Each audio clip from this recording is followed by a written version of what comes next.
We have to find ways to help actual communication to take place between people. And the only way that's going to happen is if at least one of the people listens to the other. And so we give a lot of advice around listening, and we talk a lot about why is it that we find listening so hard, right? We have ears. It shouldn't be this impossible thing. And yet, when conflict rises and the heat goes up, we just turn our ears off and we start advocating, we start arguing, we start explaining and telling. And if both people are doing that, then there's literally no communication happening. It's just two people giving a speech at each other. The first thing is to be aware that we have what I would call, we have an internal voice, that we have this voice in our head, and that voice tends to disrupt our listening. If you and I are having an argument, it's very hard for me to take in information from you when I'm thinking those things into my head. So I need to somehow find a way to turn my own internal voice, my own criticisms of what you're saying, into some kind of curiosity. The thing that helps me the most is literally just to remind myself in advance.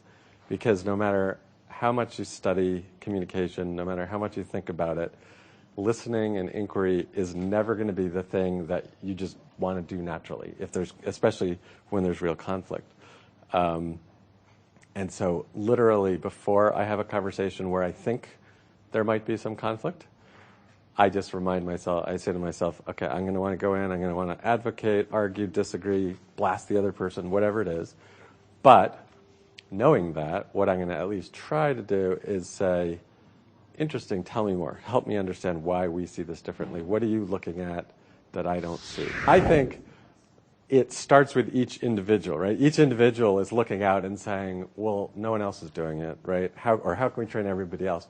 If each individual were simply thinking about it for the people that they influence, it would make a big difference. And so especially if you're kind of starting at the top and the people at the top are modeling, if the CEO of the organization is going around asking for feedback and rewarding feedback, that has a profound impact on an organization. If the CEO is going around saying,